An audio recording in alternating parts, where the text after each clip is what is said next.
Est-ce qu'elle m'a appris quelque chose à moi?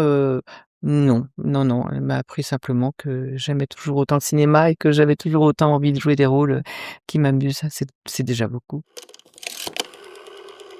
Je m'appelle Marianne Faref et non pas, du nom de la personne existante et le scénario nous poussait à avoir, toute l'imagination possible pour construire nos personnages.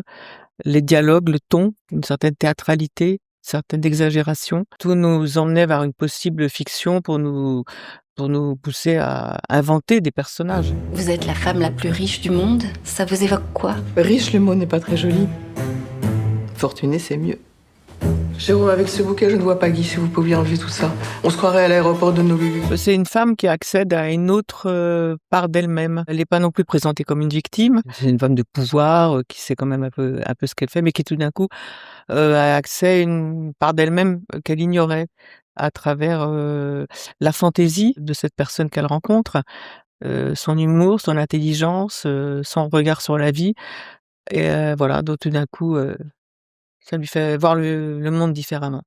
Je veux que cette photographie raconte parfaitement la femme que vous êtes. C'est qui ce photographe? Pierre-Alain Fantin. Ce que je veux voir, c'est une héroïne. Il a une réputation épouvantable. Je ne photographie pas les gens, je les emporte. Et voilà. Ça me gêne.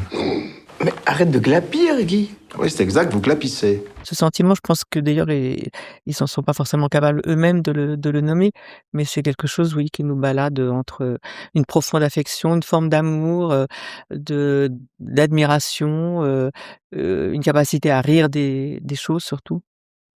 Moi, j'ai pensé que c'est quand même quelqu'un qui passait du bonheur à la joie. Elle est pas malheureuse, elle est même certainement assez heureuse quand même, avec tout ce dont elle dispose, pour que sa vie soit la plus heureuse possible.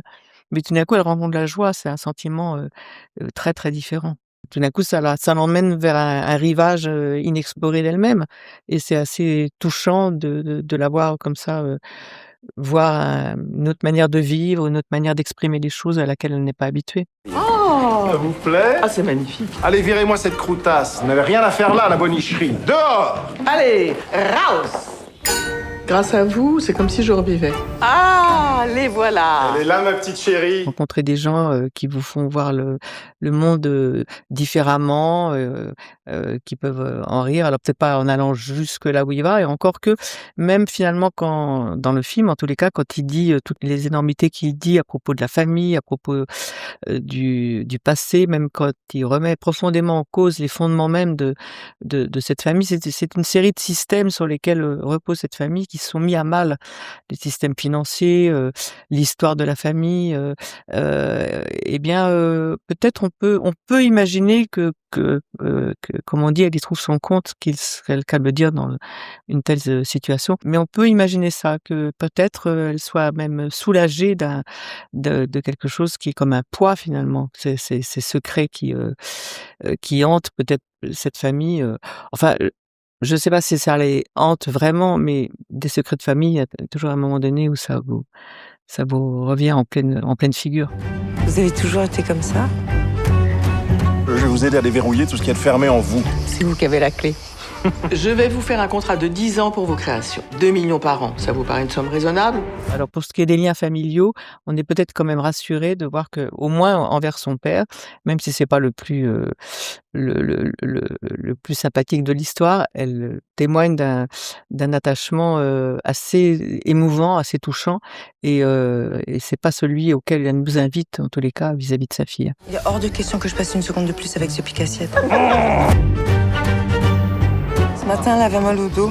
Là, on tourne en rond. Ce sont des personnes qui sont prises dans un tel système financier, qui à un moment donné devient presque plus un imbroglio qu'autre chose, dès lors que ce système est menacé, tant d'un point de vue financier que d'un point de vue aussi, affectif, puisqu'à partir du moment où une adoption est envisagée, là, c'est vraiment la goutte d'eau qui fait déborder le vase. Le petit coucher de la reine. Pourquoi, à un moment donné, ne pas s'arrêter? Je veux savoir jusqu'où ça peut nous mener. Elle est jamais vraiment victime et c'est ça aussi qui est intéressant dans la manière dont elle est montrée. En tous les cas, certainement pas au début. Elle a un peu de la solitude que sa condition, impose, c'est-à-dire on a un petit peu peut-être seule, mais enfin, c'est pas non plus une solitude, si effroyable que ça. En revanche, à la fin, oui, elle paye certainement le prix le plus élevé que celui qu'elle a jamais payé pendant toute cette histoire, à savoir, là, pour le coup, le prix d'une certaine solitude, mais qu'elle exprime, pas de cette manière-là, parce que ça se termine, elle dit: «Je suis increvable». Donc elle exprime à la fois une certaine mélancolie, mais une certaine vaillance, ou plutôt une vaillance certaine. Mais t'as pas dormi là? Avec Pierre-Alain, je m'amuse. On vole, on frise.